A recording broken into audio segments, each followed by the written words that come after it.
Hello everyone, this is Kevin, your entrepreneur, and we are going to try to return to e-commerce Saturdays. I kind of let it slide for a while, but I want to get back to getting into the e-commerce side of things on Saturday and talk about a few stories. And today's story is that eBay has sent out a notice to sellers, all sellers, and you probably got in the form of an email, and they are asking, begging really, to treat zero feedback buyers with respect.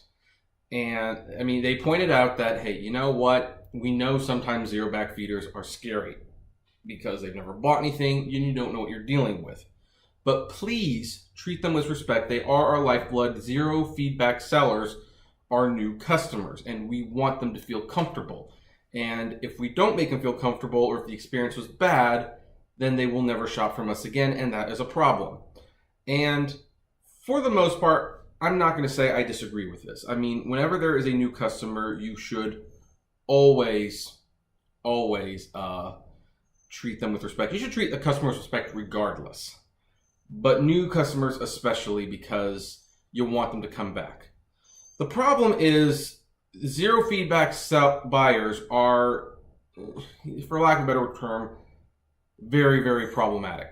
In fact, they're not even always buyers per se. There are tons of eBay accounts that are zero feedback, and they don't exist to buy things. Not really.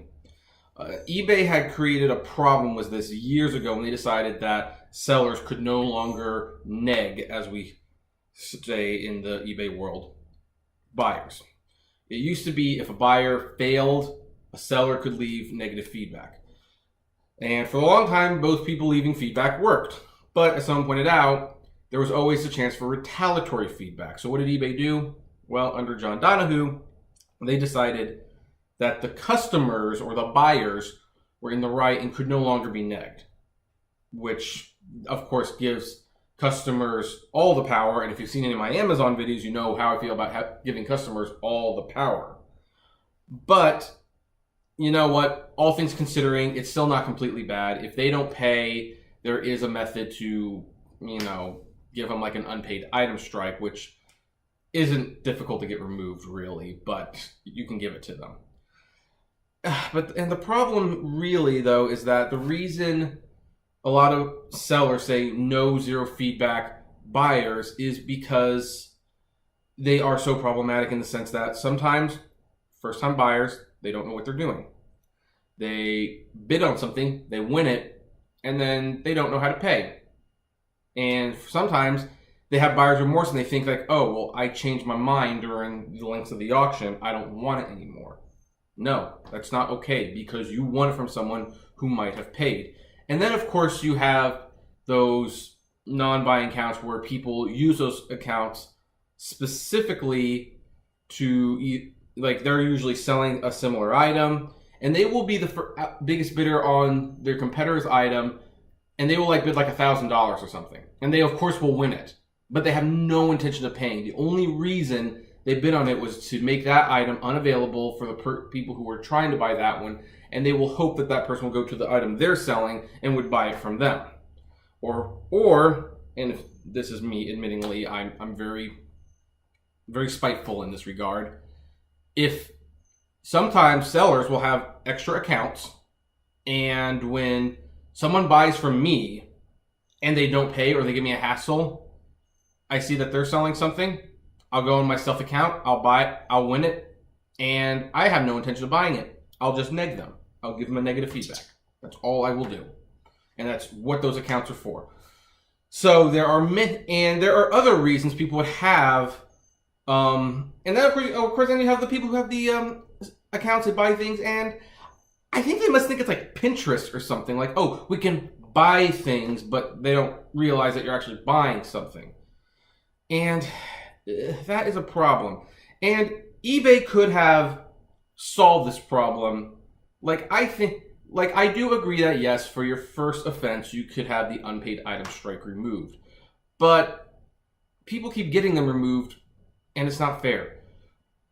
eBay could definitely cut back on a lot of these problems if new sellers, there's a requirement.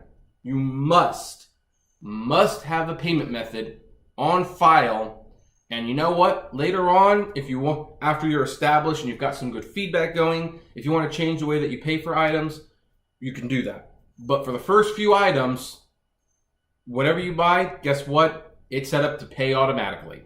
There's no getting around it. You bid on it. The second that item ends, you charge a credit card or something. You just pay for it.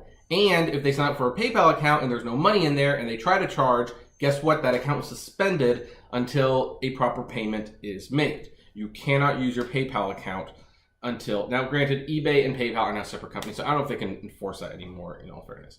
But eBay is still really pushing PayPal.